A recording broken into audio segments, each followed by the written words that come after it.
চাওক মই বৰ্তমান সুন্দৰীদিয়া সত্ৰত উপস্থিত আছোঁ। বৰপেটাত যিবোৰ সত্ৰ আছে সেই সত্ৰসমূহৰ অন্যতম হৈছে সুন্দৰীদিয়া সত্ৰ। মহাপুৰুষ শ্ৰীমন্ত মাধৱদেৱ গুৰুজনাই কালিন্দী আইৰ নিৰ্দেশক্ৰমে 1570 খ্ৰীষ্টাব্দত এই সত্ৰখন স্থাপন কৰিছিল আৰু এই সত্ৰটো দেউল উৎসৱ, বৰপেটাৰ যি দেউল সেই দেউল আৰম্ভ হৈছেহে।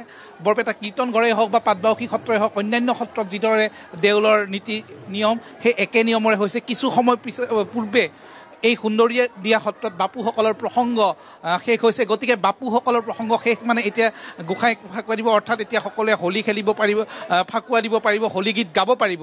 এতিয়া প্ৰসংগ শেষ হৈছে। মই প্ৰথমতে সত্ৰাধিকাৰ নিৰ্মল অধিকাৰী আছে, মই অকণমান অধিকাৰীৰ সৈতে কথা পাতি ল'ম। তাৰপিছতে আমি হোলী গীতলৈ যাম। অকণমান আপোনাৰ ওচৰলৈকে আহিছোঁ, শুভেচ্ছা জনাইছোঁ। ইতিমধ্যে আপোনালোকে প্ৰসংগ সমাপ্ত কৰিছে। নিয়ম অনুযায়ী গোটেইখন সত্ৰৰে প্ৰায় একেই নিয়ম। প্ৰসংগৰ পিছত এতিয়াহে হোলী খেলিব পাৰিব, নহয় জানো? হয়, পোনপ্ৰথমে আপোনাসবক প্ৰতিদিনৰ সমস্ত সাংবাদিকসকলক আমি আমাৰ হোলীৰ শুভকামনা আমাৰ সত্ৰৰ ফালৰ পৰা আমি যাচিছোঁ। শ্ৰীকৃষ্ণৰ দৌল মহোৎসৱ, এই দৌল মহোৎসৱ অসমৰ বুলি নহয়, আজি সমগ্ৰ ভাৰতবৰ্ষতে লগতে দেশৰ বিভিন্ন প্ৰান্তে প্ৰান্তে এই হোলী উৎসৱ বিয়পি গৈছে। আৰু হোলী উৎসৱটো আমাৰ বৰপেটাৰ বুলি হৈ থকা নাই। এতিয়া আমাৰ এই গুৰুজনাৰ যি সৃষ্টিৰাজি, এই হোলীৰ পোনপ্ৰথমে আমাৰ বৰদোৱাত যি উদ্ভৱ হৈছিল আৰু সেই দৌলোৎসৱৰ যি ধৰ্মীয় ৰীতি নীতি পৰম্পৰা অনুসৰি আমাৰ সমস্ত সত্ৰতে পালন কৰা যায়। একে অনুৰূপ ধৰণে সমস্ত সত্ৰতে একেধৰণৰ এই দৌলত ভগৱানক উপবিষ্ট কৰাই দৌল মন্দিৰত বা দৌল গৃহত ভগৱানক প্ৰতিষ্ঠা কৰা হয়। আৰু যিখিনি সত্ৰীয়া ৰীতি নীতি নিয়ম আছে সেই নিয়ম অনুযায়ী দৌলত যেতিয়া ভগৱানক বা গোসাঁইক তাত উপবিষ্ট কৰা যায়, তাৰ পিছতেহে ফাকুৱা দিব পাৰি। এনেকুৱা ধৰণে আমাৰ ৰীতি নীতি নিয়ম মতে পালন কৰা যায়। গতিকে সমস্ত আমাৰ এইকেইদিন বৰপেটা অঞ্চলবাসীয়ে হোলী উৎসৱত অকণমান ধৰি দিছোঁ আপোনাক। গোটেইকেইখন সত্ৰতে ধৰক কীৰ্তন ঘৰত যি ধৰণে পৰম্পৰাটো যি ধৰণৰ একেই ৰীতি বা নীতিটো প্ৰায় একেই। হয় হয়, একে ৰীতি নীতি মতে গোটেইখিনি চলিব লাগিবই। আমাৰ সুন্দৰীদিয়া সত্ৰত মহাপুৰুষ মাধৱ গুৰুজনাৰ এই সৃষ্টি 14 বছৰ 6 মাহ নিবাসৰ স্থান। এই সুন্দৰীদিয়া সত্ৰতো ৰীতি নীতি পৰম্পৰা অনুযায়ী এই দৌল মহোৎসৱখিনি পালন কৰি অহা হৈছে। আৰু পূৰ্বৰ প্ৰথা অনুসৰি আমি এনেধৰণে আৰু আগন্তুলৈকেও এনেধৰণে অগ্ৰজসকলে তেনেধৰণে পালন কৰি যাই থাকিব। হয়, ধন্যবাদ জনাইছোঁ। যিহেতু সত্ৰাধিকাৰ প্ৰভুৱে কৈছে এতিয়া প্ৰসংগ শেষ হৈছে, হোলী আৰম্ভ কৰিব, এতিয়া ফাকুৱা খেলিব পাৰিব।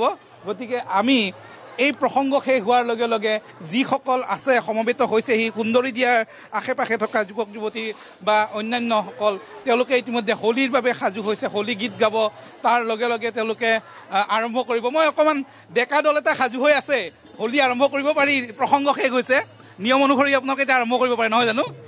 কৰিবনে? কোনে কৰিব?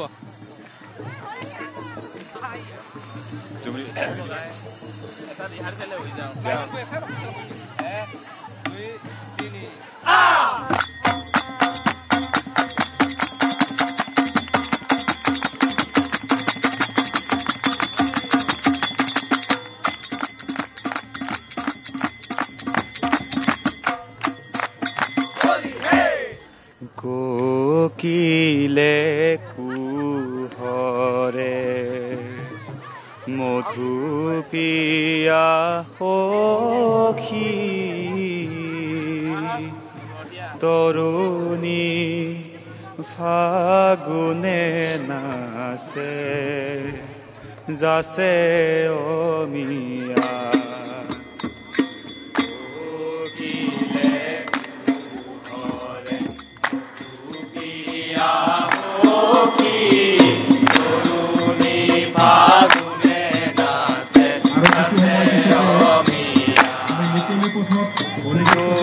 গালে নবীন ফুলৰেনো আচল আৱৰি মলয়াই বাইদেনো গালে ঘৰিছে নবীন ফুলৰেনো আচল আৱৰি মলয়াই বাইদেনো গালে ঘৰিছে নবীন ফুলৰেনো আচল আৱৰি মলয়াই বাইদেনো গালে ঘৰিছে নবীন ফুলৰেনো আচল আৱৰি মলয়াই বাইদেনো পুৰণি উৰো উৰো আকুলহিয়া বিৰলো ৰঙে ওৰনি উৰো উৰো আকুলহিয়া বিৰলো ৰঙে ওৰনি উৰো আকুলহিয়া